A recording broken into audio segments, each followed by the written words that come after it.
우리 열왕기상 말씀 보겠습니다. 열왕기상 18장 21절에서 40절까지예요.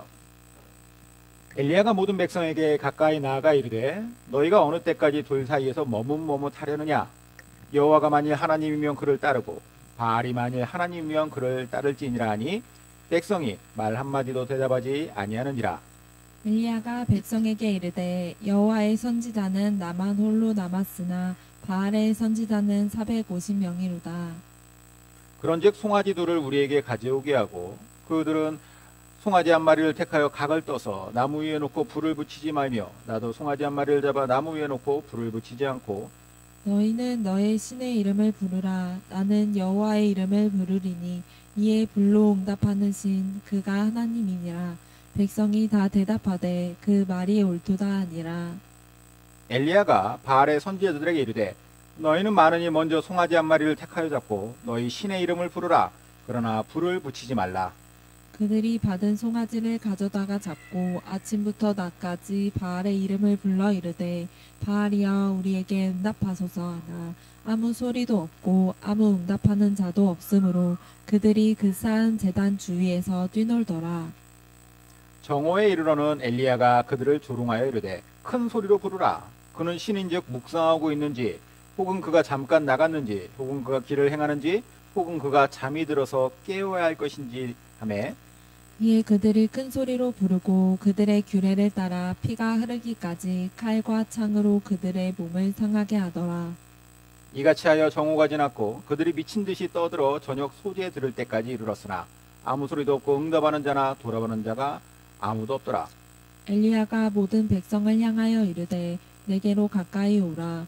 백성이 다 그에게 가까이 가매 그가 무너진 여호와의 제단을 수축하되 야곱의 아들들의 지파의 수요를 따라 엘리야가 돌 12개를 취하니 이 야곱은 옛적에 여호와의 말씀에 임하여 이르기를 내 이름을 이스라엘이라 하리라 하신 자더라. 그가 여호와의 이름을 의지하여 그 돌로 제단을 쌓고 제단을 돌아가며 곡식 종자 두 수알을 둘 만한 도랑을 만들고 또 나무를 버리고 송아지에 각을 떠서 나무 위에 놓고 이르되 통 넷에 물을 채워다가 번제물과 나무 위에 부으라 하고 또 이르되 다시 그리하라 하여 다시 그리하니 또 이르되 세 번째로 그리하라 하여 세 번째로 그리하니 물이 제단으로 두루 흐르고 도랑에도 물이 가득 찼더라.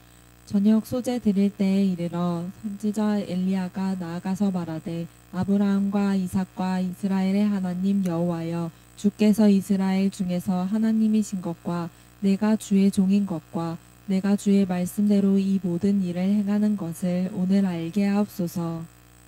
여호와여 내게 응답하소서 내게 응답하소서. 이 백성에게 주 여호와는 하나님이신 것과 주는 그들의 마음을 되돌이키심을 알게 하옵소서 하매 이에 여호와의 불이 내려서 번제물과 나무와 돌과 흙을 태우고 또 도랑에 물을 핥은지라. 모든 백성이 보고 엎드려 말하되 여호와 그는 하나님이시로다 여호와 그는 하나님이시로다 하니 엘리야가 그들에게 이르되 바알의 선지자를 잡되 그들 중 하나도 도망하지 못하게 하라 하매 곧 잡은지라. 엘리야가 그들을 기손 시내로 내려갔다가 거기서 죽이니라. 아멘. 성경은 약 한 1500년에서 1600년에 걸쳐서 계속해서 기록된 하나님의 말씀입니다. 모세오경을 기록한 모세에서부터 성경 마지막 요한계시록을 기록한 요한까지 이 성경을 기록한 인간 저자들은 약 40명 정도가 돼요. 자, 방금 성경이 하나님의 말씀이라고 했다가 또 성경을 기록한 인간 저자가 40명 있다고 말씀드렸어요. 이렇게 말씀드린 이유는 하나님께서 성경을 기록하게 하신 독특한 방식 때문입니다. 하나님은 이 성경을 어디서 갑자기 뚝 떨어지거나 아니면은 갑자기 어디서 툭 튀어나오거나 뭐 어디 동굴에 들어가 봐라 거기에 있을 것이다 아니면 바닷속에 들어가면 거기에 있을 것이다 이렇게 하신 것이 아니라 처음 말씀드린 것처럼 1500년이 넘는 기간 동안에 40명이 넘는 그것도 왕에서부터 뭐 어부 출신에 이르기까지 다양한 사람들로 하여금 기록하도록 하였어요. 그리고 그 기록된 어떤 문학적 방식도 다양하죠. 역사적 기록에서부터 편지도 있고 시도 있고 그리고 계시도 있습니다. 이렇게 사람들로 하여금 성경 말씀을 기록하게 하셨는데 다만 그들은 이 기록을 막 기록하게 하지는 또 않으셨어요. 하나님은 하나님의 감동, 즉 영감을 받게 하셔서 이 영감을 바탕으로 해서 성경을 기록하게 하셨다라는 것이죠. 디모데후서에 보면은 3장 16절에 모든 성경은 하나님의 감동으로 된 것으로, 뒤집어서 보면은 감동으로 되지 않은 말씀이 없다. 그러니까 성경 말씀은 다, 우리가 갖고 있는 성경 말씀은 다 하나님의 감동으로 된, 그렇게 기록된 말씀이라는 거예요. 그러면 우리가 궁극적으로 이 성경의 주체가 사람이 아닌 하나님이시라는 것을 확신할 수 있죠.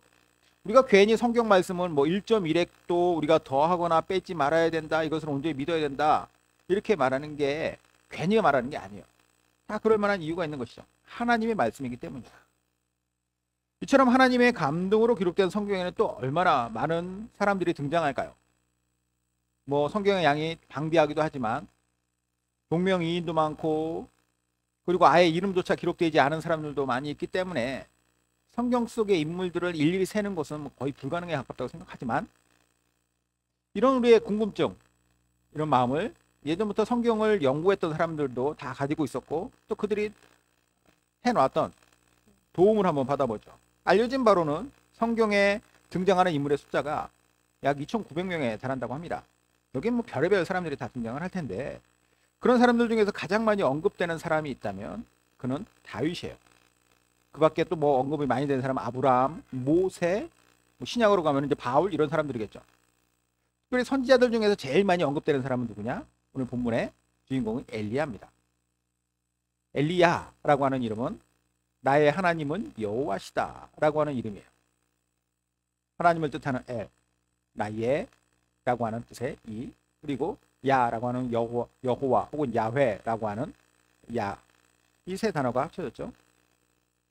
참고로 성경에 보면은 이름에 엘이라고 하는, 하나님이라고 하는 단어가 들어간 이름들이 많이 등장합니다. 예를 들어서 엘리야, 엘리사, 그죠? 엘리 제사장이죠. 사무엘, 다니엘, 뭐 신약으로 가면 이제 나다나엘, 가말리엘, 뭐 이런 이름들. 천사 이름도 있어요. 미카엘, 가브리엘. 지명도 있습니다. 베델, 브니엘. 이 모든 것이 다 하나님의 이름과 관련된 거예요. 이름에 하나님이라고 하는 단어가 들어간 것이죠. 이렇게 하나님의 이름이 들어간 엘리야라고 하는, 하나님은 여호와시다라고 하는 하나님의 이름을 높이는 그 이름을 가진 엘리야. 사실 그는 대단한 배경이나 스펙을 가진 인물은 아닌 걸로 보입니다. 오늘 본문 바로 앞장인 열왕기상 17장에 보면은 엘리야라고 하는 사람이 갑자기 툭 튀어나와요. 그 전에 뭐 어떻게 자라났다, 뭐 어떤 배경이다, 이게 없어요. 17장 1절 볼까요? 길르앗에 우거하는 자 중에 디셉 사람 엘리야가 아합에게 말하되 네가 섬기는 이스라엘의 하나님 여호와께서 살아계심을 두고 맹세하노니 네 말이 없으면 수년 동안 비도 이슬도 있지 아니하리라 하니라. 자, 길르앗이라고 하는 곳에 디셉 사람 엘리야가 있었다라고 하면서 이게 이제 엘리야의 첫 등장이에요. 엘리야는 부모가 누군지 알려주진 않았습니다. 그의 출신 성분도 몰라요. 게다가 디셉 사람이라고 하는데 지명은 지명인데 디셉은 지금까지 남아있는 지명도 아닙니다. 성경의 지명들 옛날부터 있었던 뭐 예루살렘, 베들레헴 지금까지 있죠. 그러나 이 디셉이라고 하는 곳은 소실됐어요. 중간에.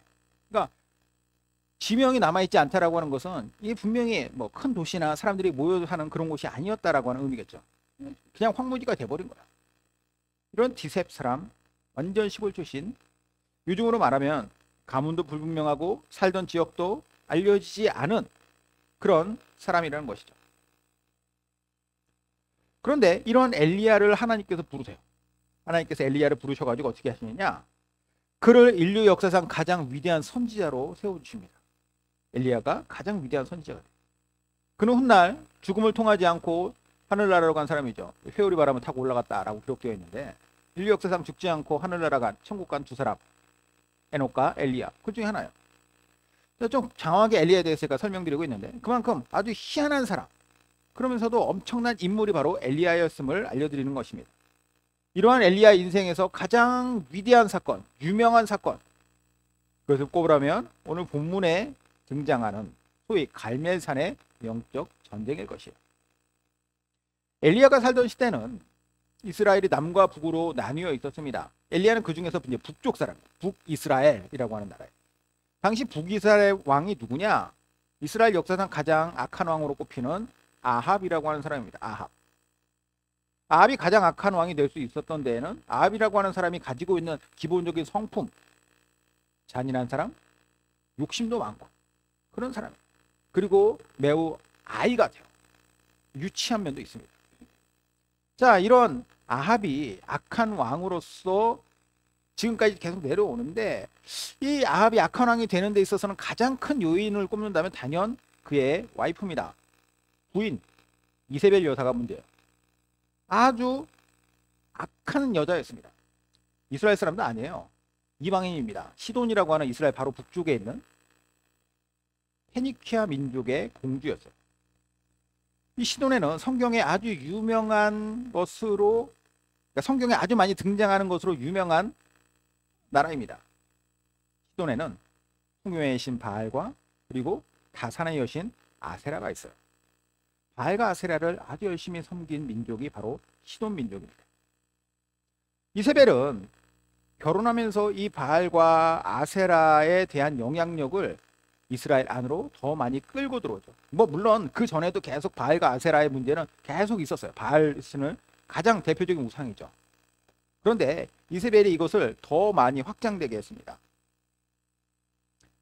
그래서 아합과 결혼한 이후에도, 왕비가 되었음에도, 그것도 이스라엘의 왕비임에도 불구하고 이 우상숭배에 심취하여서, 그리고 이것을 온 나라에 창궐하도록 만든 장본인이죠. 고향인 시돈에서 바알 선지자와 그리고 아세라 선지자들도 아주 잔뜩 데리고 왔습니다. 요즘으로 치면 이제 무당들 막 데리고 온 거예요. 그리고 그들이 거기서 활동하게 만들었어요. 뒤에서 지지해주고 그들을 높여준 것이죠. 이런 영향으로 이스라엘이 우상숭배에 푹 절여지게 되는데, 하나님께서 이걸 그냥 두시느냐? 그러지 않는다는 거예요. 그래서 지금 아까 엘리야가 첫 등장했던 이 17장 1절의 말씀으로써 아합에게 가서 엘리야로 하여금 선포하게 하신 거예요. 자, 지금 이스라엘이 하나님 앞에 범죄하고 있으니 이제로부터 수년 동안 이 이스라엘에는 극심한 가뭄이 될 것이다. 이 말씀은 그대로 성취되어 이스라엘은 가뭄에 시달립니다. 그리고 오늘 본문은 그 고통스러운 시간이 정확히 3년이 흐른 뒤에 아합에게 엘리야가 다시 찾아가서 뭔가를 제안하고 그게 성사되었다라고 하는 내용이죠. 뭘 제안했느냐? 우리가 읽지는 않았지만 본문 바로 앞에 내용을 보면은 아합을 찾아간 엘리야가 제안한 게 뭐냐면 이세벨 왕비 때문에 지금 이 나라에 수많은 바알과 아세라 선지자들이 활동하지 않습니까? 그 사람들 중에서 바알 선지자 450명 그리고 아세라 선지자 400명을 뽑아서 나와 함께 영적 전쟁을 하도록 붙여주십시오. 갈멜산에 가서 내가 그들과 함께 누구의 신이 살아있는 신인지를 증명해 보이겠습니다. 그리고 이 땅에 다시 비가 오게 하겠습니다. 그래서 오늘 본문의 이야기가 이어지고 있습니다. 과연 어떤 신이 이 이스라엘에 다시 비가 오게 할 것인가? 이날에는 엄청난 숫자의 백성들이 갈멜산에 모였어요. 그들은 진짜 살아있고 능력 있는 신이 누군지를 이제 그곳에서 목도하게 될 것입니다. 제가 이 유명한 이 영적 전쟁의 스토리를 묵상하면서 문득 이런 생각이 들었어요. 진짜 진정한 믿음이란 어떤 것인가? 진정의 믿음의 사람은 어떻게 만들어지는가라는 거죠. 오늘 본문이 이 내용을 담고 있다고 생각해요. 단순히 영적 전쟁을 통해서 시원하게 우상들을 박살냈다, 이 어떤 영웅적인 서사로 끝나는 것이 아니라 하나님께서는 이 엘리야를 통해서 오늘 우리에게 진정한 믿음에 대해서 알려주고 계시다라는 것이죠. 그러면 엘리야를 통해서 우리가 발견할 수 있는 진정한 믿음은 어떻게 만들어지는가? 다음에 세 가지 과정을 거쳐갑니다. 첫 번째, 믿음은 뭐냐? 하나님의 편에서는 확실한 선택이다라는 거예요. 21절, 엘리야가 모든 백성에게 가까이 나아가 이르되 너희가 어느 때까지 둘 사이에서 머뭇머뭇하려느냐? 여호와가 만일 하나님이면 너희는 그를 따르고 바알이 만일 하나님이면 그를 따를지라 하니 백성이 말 한마디도 대답하지 아니하는지라. 자, 여기 오늘 본격적으로 이제 엘리야가 영적 전쟁을 하기 전에 이스라엘 백성들을 책망해요. 엘리야가 그들의 상태를 아주 신랄하게 지적하고 비판합니다. 뭐가 문제냐? 그들은 하나님과 우상 사이에서 머뭇머뭇하고 있다는 것이 문제예요. 머뭇머뭇한다. 하나같이 어느 한쪽을 선택하지 못하고 있다는 거예요. 왜 그랬느냐? 그들은 왜 자기들의 조상 아브라함 때부터 섬겨왔던 하나님을 온전히 섬기지 못하고 왜 하나님을 선택하지 못하고 그 가운데서 머뭇머뭇하느냐라는 거예요. 반대로 하나님을 선택하지 않았으면 바알과 아세라, 아싸리 바알과 아세라 섬기지. 왜 바알과 아세라에게도 너희들 가지 않느냐? 왜 중간에서 양쪽에 다리를 걸치고 있느냐? 답은 뻔합니다. 그들에게는 진정한 믿음이 없어요. 이게 문제죠. 그들에게 있어서 신앙은 어떤 것이냐? 아마도 어떤 신이 나에게 도움을 줄 수 있을까? 여기에 따라서 좌지우지되는 자기중심적인 행동입니다. 그게 그들이 가지고 있는 신앙이라는 거예요. 아주 전형적인 우상숭배자의 마인드죠. 나에게 도움이 되면 내가 그 신에게 가겠다. 우상숭배라는 것이 겉으로 보여지는 어떤 신의 형상 앞에 무릎 꿇고 거기서 이렇게 치성드리고 이것만이 우상숭배가 아니에요. 근본적인 것을 봐야 돼요. 그 우상숭배의 행위에는 뭐가 담겨 있느냐? 하나같이 자기들이 뭔가를 원하고 있다는 거예요. 그게 우상으로 투영되어 있죠. 예를 들어서 돈이나 권력이나 성공이나 이걸 위해서 우상숭배하는 거죠. 왜? 내 힘으로는 다 가질 수 있는 것에 한계가 있으니까. 그럼 그 한계를 어떻게 뛰어넘을 것이냐? 나보다 훨씬 힘센 어떤 존재, 그거를 주관한다라고 하는 존재, 그 존재로 말미암아서 내가 이것을 얻을 수 있다라고 하는 믿음으로 나아가는 겁니다. 풍요의 신, 농경의 신이기도 하죠. 바알, 다산의 여신 아세라. 이것은 모두 농경 시대인 당시에 가장 필요한 것과 밀착되어 있는 능력을 가졌다라고 여겨지는 거예요. 그러니까 이걸 놓으면은 안 그래도 3년 동안 우리가 가뭄으로 죽을 만큼 힘들었는데 만약에 바알 배세나면 어떻게 하지? 농경의 신이면 당연히 날씨를 주관하는 신이겠죠. 아예 우리가 다 죽을 수도 있다라고 하는 두려움이 그들에게 있었어요. 마음을 위축되게 하죠. 그러면서 자기들의 근본적인 정체성을 버리지 못합니다. 그래도 우리가 이스라엘 민족인데. 중간에서 계속 머뭇머뭇하는 거예요. 자, 그래서 엘리야가 이걸 지적하는 겁니다. 너희가 언제까지 너희 현실적인 문제 때문에 걱정과 두려움 때문에 그 알량한 바알과 아세라 붙잡고 여전히 너희는 그 안에서 허우적대고 있느냐? 그게 어떻게 믿음이라고 할 수 있느냐? 사실 그들의 지난 3년을 그들이 만약에 돌아본다면 얼마나 많은 우상 숭배를 계속해서 해왔겠습니까? 바알한테 얼마나 빌었겠어요? 날씨의 신인데. 그럼에도 불구하고 아무런 것도 해내지 못했지 않습니까? 그럼 이런 문제가 그 당시에만 있었느냐? 엘리야 시대만 있었느냐? 아니죠. 오늘날도 얼마나 많은 우상 숭배가 이루어지는지 몰라요. 옛날처럼 바알과 아세라 만들어가지고 그 앞에 머뭇거리는 건 아니지만 지금도 돈 앞에서 머뭇거리죠. 성공 앞에 머뭇거리고 권력 앞에 머뭇거리고 어떻게 하면은 기회를 줄까? 어떻게 하면 내가 저것을 움켜쥘 수 있을까라는 생각. 그러면서 또 하나님 찾아서 교회는 와요. 왜? 여기서 하나님이 또 그런 것들을 주면 어떡해? 그건 놓칠 수 없잖아요. 이런 걸 신앙이라고 생각하니까 이 두 가지가 막 믹스돼 있어요. 하나님을 내가 섬겨야 할 대상이기 때문에 믿는 것이 아니라 내 필요를 채워줄 수 있는 대상이기 때문에 내가 믿어준다라고 하는 소위 기복주의 신앙. 이게 건강한 믿음이냐?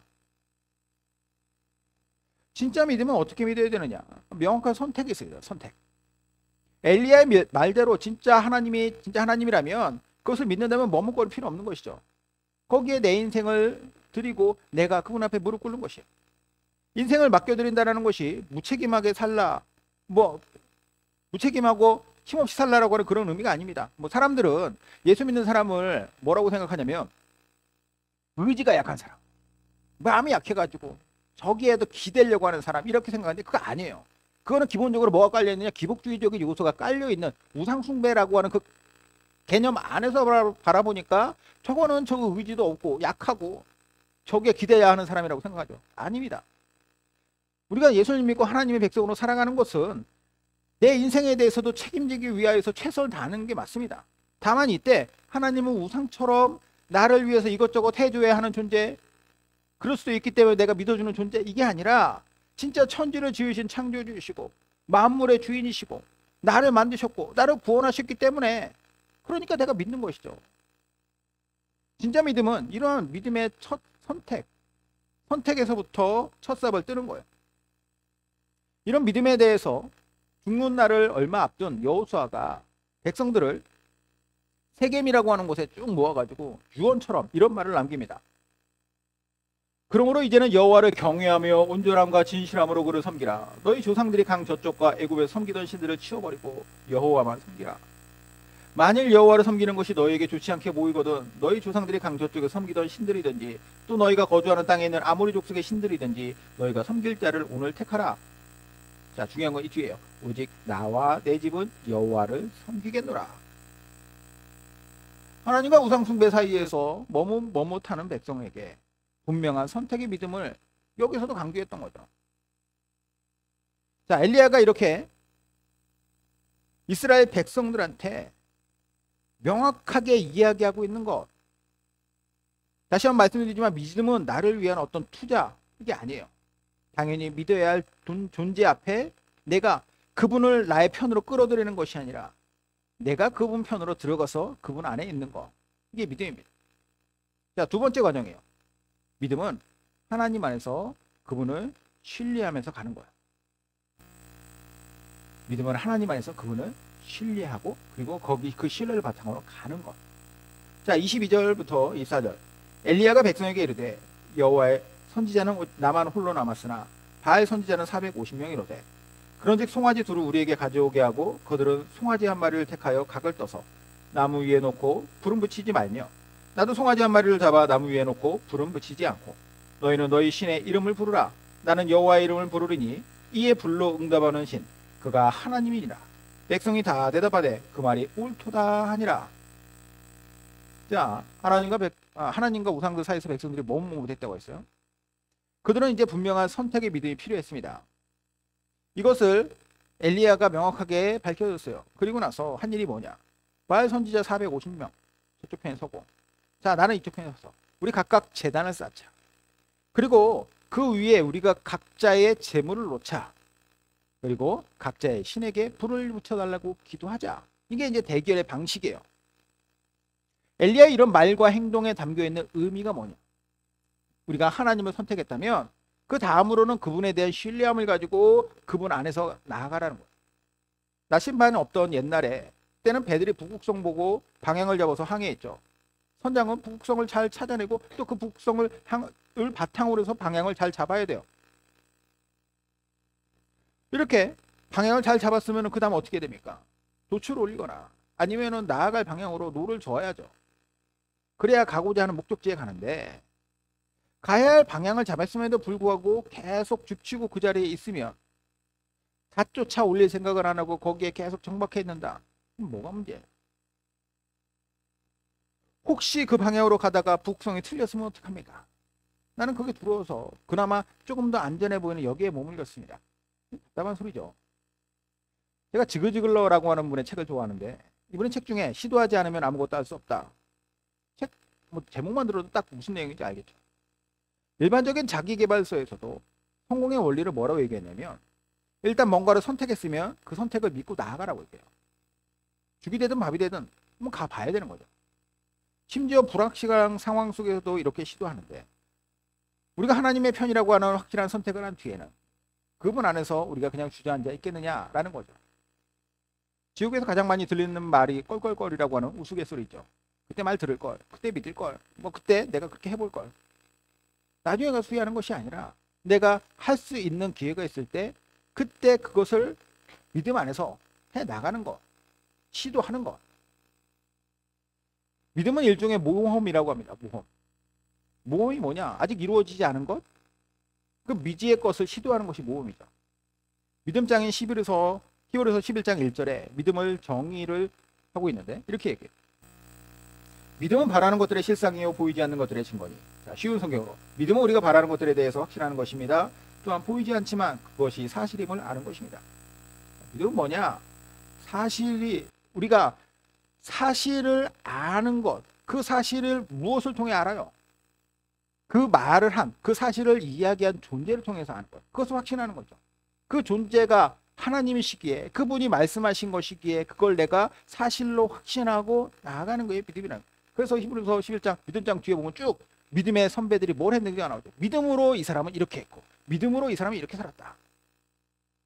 엘리야가 백성들에게 하는 말 보십시오. 여호와의 선지자는 오직 나만 홀로 남았으나 저쪽은 바알 선지자 450명이 있다. 숫자로는 싸워서 택도 없겠지. 하지만 내가 저들과 당당히 맞설 수 있는 것은 응답할 수 있는 능력이 누구에게 있느냐? 하나님께 있기 때문이다 라는 거예요. 그리고 엘리야는 이 믿음 가지고 나아갑니다. 다윗의 말도 한번 들어볼까요? 다윗 어떻게 했느냐? 사무엘상 17장. 다윗이 블레셋 사람에게 이르되 너는 칼과 창과 단창으로 내게 나아오니와 나는 만군의 여호와의 이름 곧 내가 모욕하는 이스라엘 군대의 하나님의 이름으로 내게 나아가노라. 오늘 여호와께서 너를 내 손에 넘기시리니 내가 너를 쳐서 내 목을 베고 블레셋 군대의 시체를 오늘 공중에 세워 땅에 들짐승에게 주어 온 땅으로 이스라엘에 하나님이 계신 줄 알게 하겠고 또 여호와의 구원하심이 칼과 창에 있지 아니함을 이 무리에게 알게 하리라.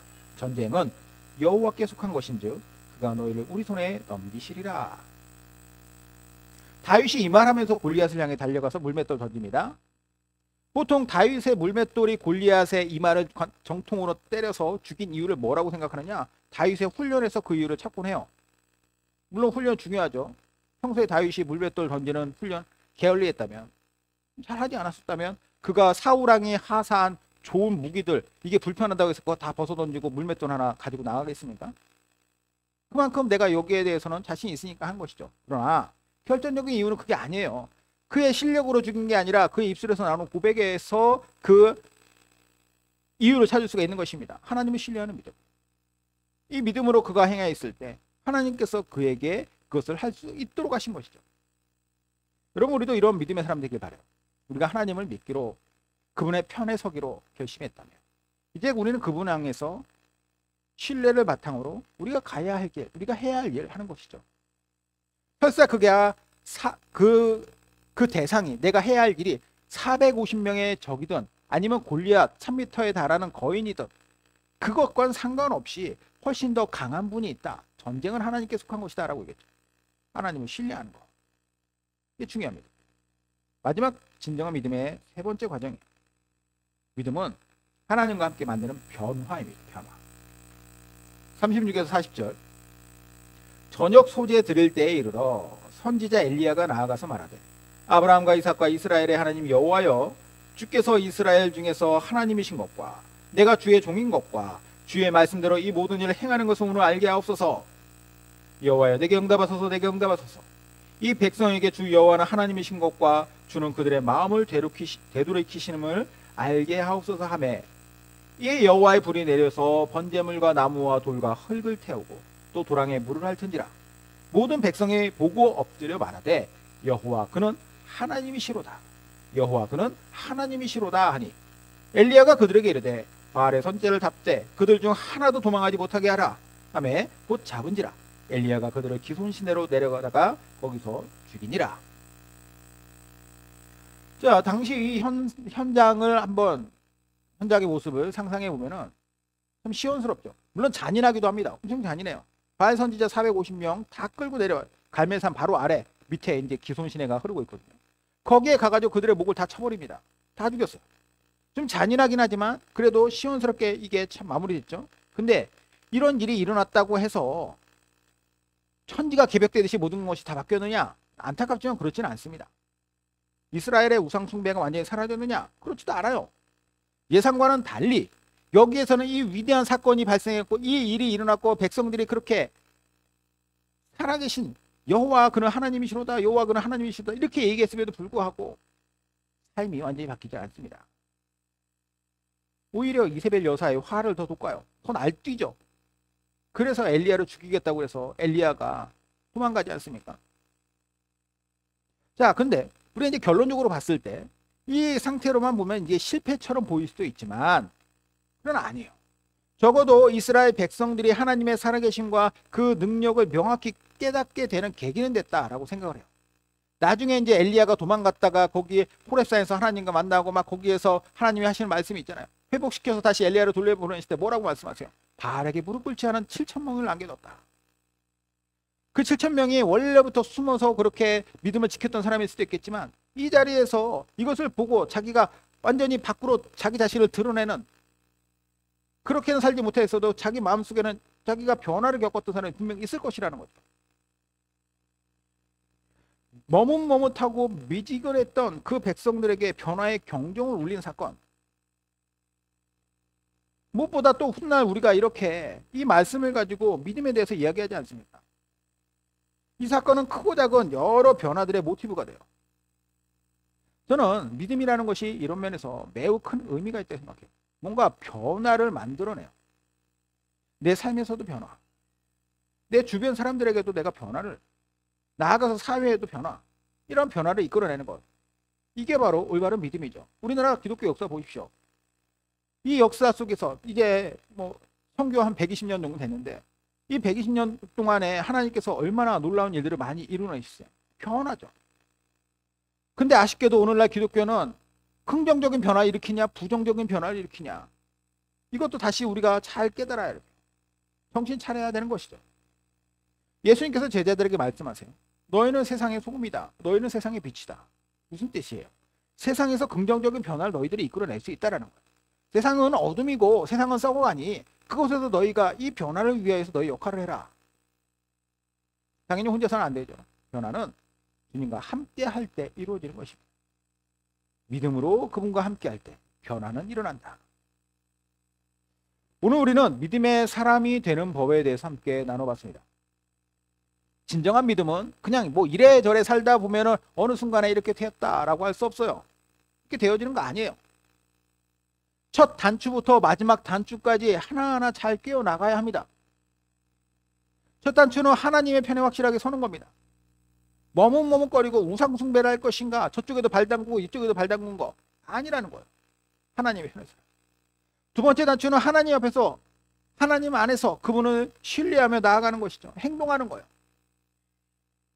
마지막 단추, 오늘 본문에서의 마지막 단추는 무엇입니까? 하나님과 함께하며 변화를 만들어내는 거죠.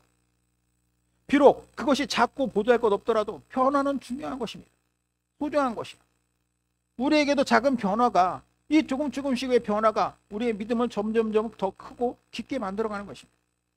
결국 더 큰 변화의 초석이 작은 변화에서부터 시작되는 거죠. 바라기로는 우리 모두 엘리야처럼 이 훌륭한 이 시대의 믿음의 사람이 되기 바라요. 작은 거에서부터 하나님께서 우리에게 행하실 일을 기대하면서 온전한 믿음의 사람 되는 저 여러분 되시기를 주님의 이름으로 축원드립니다.